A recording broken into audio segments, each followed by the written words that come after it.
Hi, I'm Dustin Abbott, and I'm here today to give you my standard review of the new Canon EOS R5 mirrorless camera. This in many ways is probably Canon's most exciting release in a very long time. And while some have pointed out, perhaps accurately, that Canon only does something really innovative when they have to, this certainly was one of those moments. As you probably are aware, Canon did come to the full-frame mirrorless market a little bit late, and also came with, initially with EOS R, a camera that really drew a lot of mixed reviews, in that there are some things that were really good on it, and then other aspects where it was just clearly generations behind where Sony was with, at that point, their third generation of, A7 cameras. And on top of that, Sony had the A9 by that point, and just a clear advantage on a whole lot of metrics, everything from video to resolution, but then also to things like IAF, autofocus, tracking, all of these technologies where Sony was really well established. And so, ironically, in this current generation, moving to the A7 R4 and the A9 Mark II, Sony actually made what I would call fairly conservative steps on many levels. While they did, dramatically increase the resolution on the A7R Mark IV, in many ways it was not significantly changed from the A7R Mark III, and of course the A9 Mark II was just kind of an incremental improvement on a lot of the existing tech in the A9.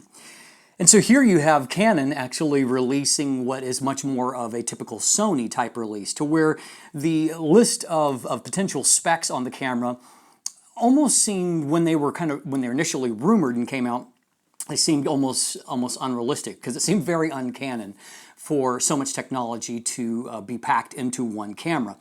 But clearly the EOS R5 is Canon's very concerted push into the mirrorless space. And I think it's encouraging. At the very least, it shows that they have very seriousness of intent. And the EOS R6 also shows that they're in it to win it. And so we'll see how this materializes as we move ahead. Now, the EOS R5 has been crippled in its release by a couple of things. First of those being that the worldwide pandemic, delayed the actual release and has continued to delay production to where it lags far behind demand at this point. And so unfortunately, some of you who ordered an EOS R5 a month or even months ago still don't have your camera. And so obviously that's a frustration. And the second thing being, of course, is that it was discovered that the EOS R5 does have some fairly critical issues with overheating when you're using some of the, unfortunately, highly touted video features that that Canon pushed with this, including shooting at 8K 30, which was unheard of in this space, and then up to 4K 120. And probably more likely shooting in 4K 60. Most people that use 4K 120 are using it for smaller, action clips, and so less of an issue there. But those that are wanting to shoot longer format or shoot a lot of various clips have run into overheating issues. And so I have taken some heat in my definitive review that I didn't, really hammer Canon over that. But the truth of the matter is that I haven't personally experienced that issue. I live in Canada. I'm filming on an EOS R5. I've shot, extended clips. I typically shoot at 4K 30 where there's not really an issue. And, in the other formats that I've shot in a way I think most average photographers at the very least are going to do, and that is shooting clips. And so I've never seen the overheating issue myself, and so I can't rant and rave over it because I haven't experienced it. And furthermore, the feedback from a lot of people who actually own the EOS R5, they're delighted with it. And so, you're going to have to make a determination for yourself the way that you would use it for video purposes, and if you feel like you would be encountering those overheating issues, you probably should go another route. For myself, I am a photographer first, and I do video very much secondarily. So for me, I'm delighted. I've got a lot of video options here. I have more tools at my disposal than I've previously had, even with any of my Sony cameras. And so I have no complaints. Your mileage may vary, of course, but I can only report on what I've actually seen myself. Now, if you want much more detail and a lot of my testing process, I recommend that you check out the definitive review. It's a much longer format, but it'll give you all the nitty-gritty that you may be looking for. As far as looking at the build and design, we have an ever so slightly larger camera compared to the EOS R and a little bit heavier. But for that, we have got a deeper yet grip, which frankly feels great in my hand. Some people may find the camera a little bit large and heavy, and of course I've heard even a few complaints, those come from DSLRs, that it's not big and heavy enough. So of course it really comes down to your personal preference. But a couple of things stand out here. Canon has gone full on with their articulating touchscreens. This is a great implementation. It's high resolution, 2.1 million dot inch of resolution. The touchscreen is very, very responsive. It works great for navigating menus. This is an area where Canon has a clear advantage over any of the camera systems that I test. And so kudos to them on that front. Also worth noting is the viewfinder here, which is fantastic. It is 5.76 million dots of resolution, and so we're getting very, very close to the resolution, the just the clearness of an optical viewfinder, but with all the advantages that come with an electronic viewfinder, all the information that can be displayed there, ability to magnify an image, have overlays, all of those intrinsic advantages. And on top of that, for tracking action, we've actually got an option to go into a high refresh rate of 120. And so that really allows you to track action between that and having no blackout in the viewfinder in between frames. This is a joy to visualize images through and to track action with. Now it does suck a little bit more battery if you're using that high refresh rate, and so you may, as I'm doing, only use that when you actually need it for tracking action. But even for everyday shooting, the viewfinder is a real joy. It's the nicest that I've yet personally used on any kind of camera like this. There's a few extra buttons here. They've replaced the touch bar with a joystick, huge upgrade. They've replaced the D-pad of the EOS R with a 5 series wheel back here, which is great. You now have 3 different control wheels, not to mention the control ring on the lens itself. And so you've got ergonomically, this is maybe my favorite camera that I've ever used. I like the positioning of things. I like the responsiveness of things. Between that and having a great touchscreen, this is a great camera to control. Very easy to get to what you want on a very quick basis. And of course you have the ability to program buttons. Canon has gotten better on customization. We've even gotten a new button here on the front that you can program to various functions. And so, a lot of great things there. But of course the headline feature here is the addition of in-body image stabilization. And Canon has done a great job with this. I've been shooting Sony alongside Canon, but shooting Sony mirrorless cameras for a number of years now. And so I'm very familiar with, and of course I've tested even those that I haven't owned, so I'm very familiar with Sony's IBIS system, which has gotten a little bit better with the R4 and the A9 Mark II. But Canon is definitely a cut above in their implementation here.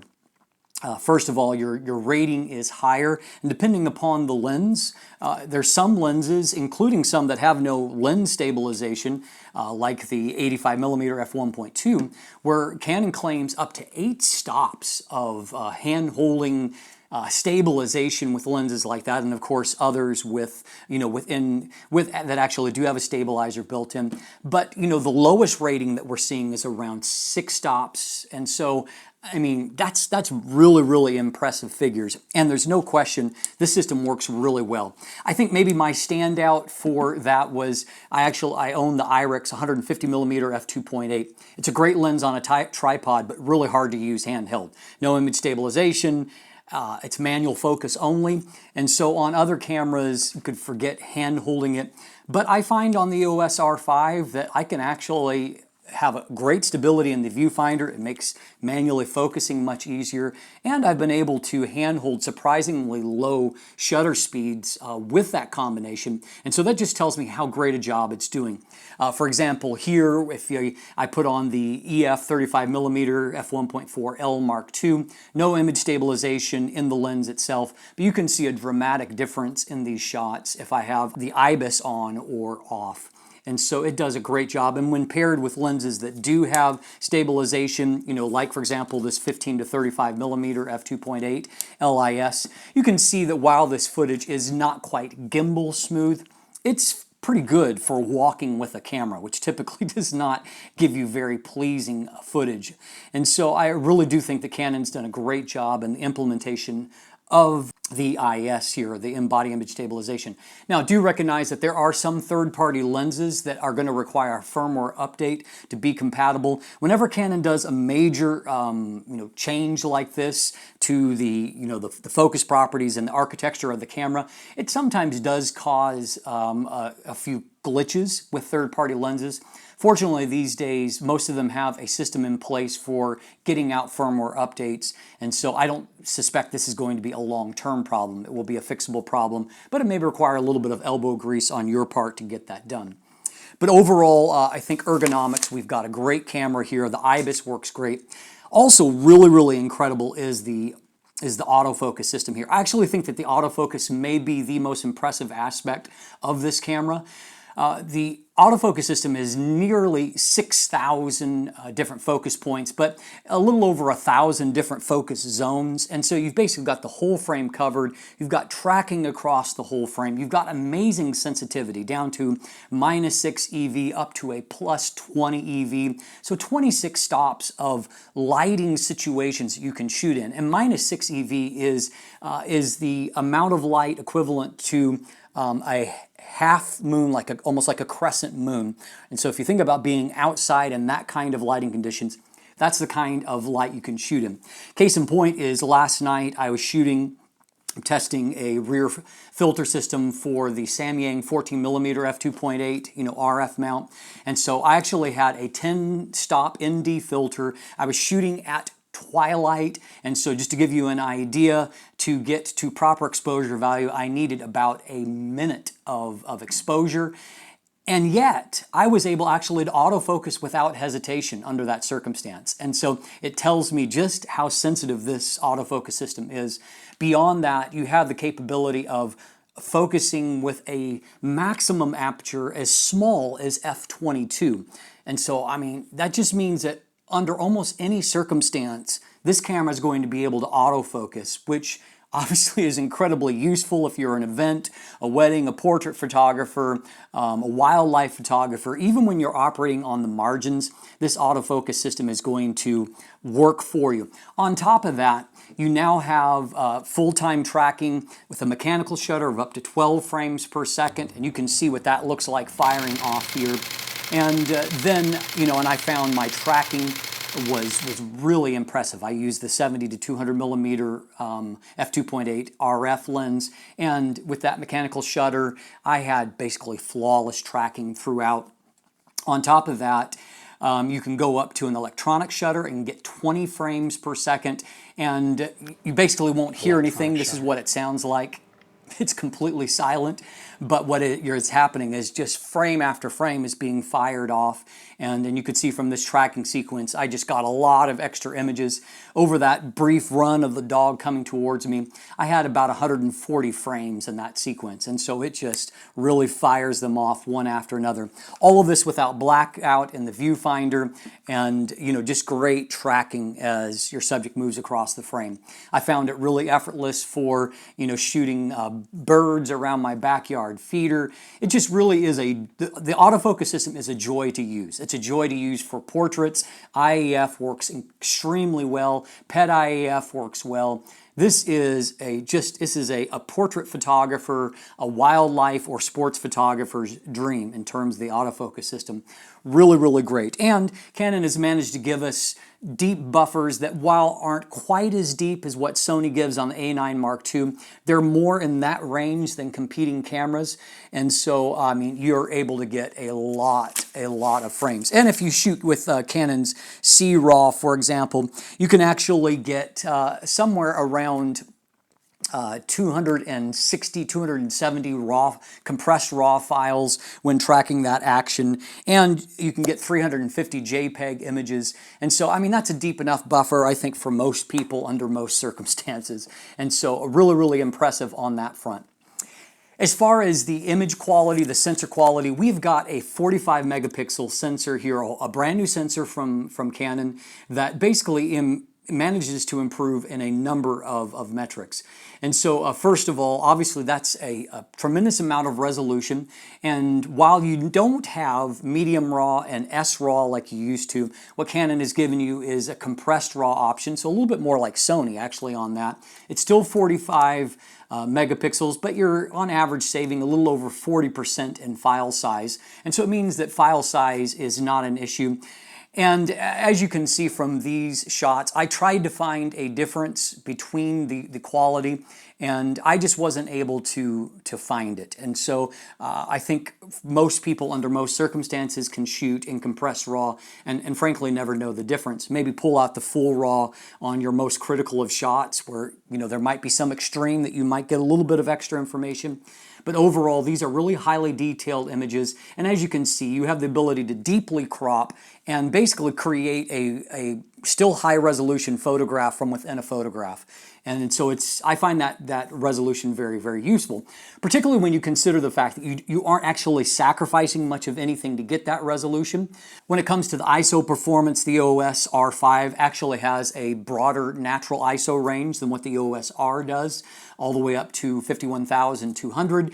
And I found that if I standardized at 25,600, ISO 25,600, and I downsampled the A7R Mark III, the EOS R5, down to the resolution of the EOS R, what I found is that the EOS R5 actually produced the cleanest high ISO result with less noise, retaining better contrast, and so it did a really great job at high ISO settings, and so kudos to them on that. As far as the dynamic range, Canon claims improved dynamic range. I saw it more in improved shadow recovery than what I did on highlight recovery, and so I found that the EOS R and the EOS R5 were roughly similar when it came to recovering highlights, and I felt like the A7R III not so much better at recovering lost information, but better at retaining the yellow color, as you can see in this. And so I would give Sony still the advantage of highlight recovery, but I did feel that out of the three cameras that I tested side by side, the R5 actually gave me the best shadow recovery in terms of giving everything retained really nice contrast, not hardly any additional noise being introduced. And so byproduct is that you've got a lot of flexibility with the files to basically get the image that you want out of it. And so great job to them on the sensor as well. And so, of course, video is going to remain somewhat controversial, but what isn't controversial is that you've got tons of file formats, bit rates available to you. You've got a lot of tools at your disposal, but if you're a serious filmmaker that's going to be shooting a lot of footage back to back, the overheating issue may in fact be an issue for you. But if you're not kind of operating at those extremes, the good news is that the footage is beautiful out of the camera. You've got some great options for getting slow motion and other things, time lapses all the way up to 8K in camera. And so a lot of great options there, but you do have to recognize there is a severe limitation that may affect certain shooters, and you need to take that into consideration. Outside of that, however, I have very, very little to criticize this. It's not a cheap camera at around $3,900 US, and of course the price point is going to vary depending on what market you're at around the world, and so it's not a cheap camera. However, this is a camera that, I don't think any of us would have been surprised if Canon had wanted to charge $5,000 for it with their typical pricing scheme.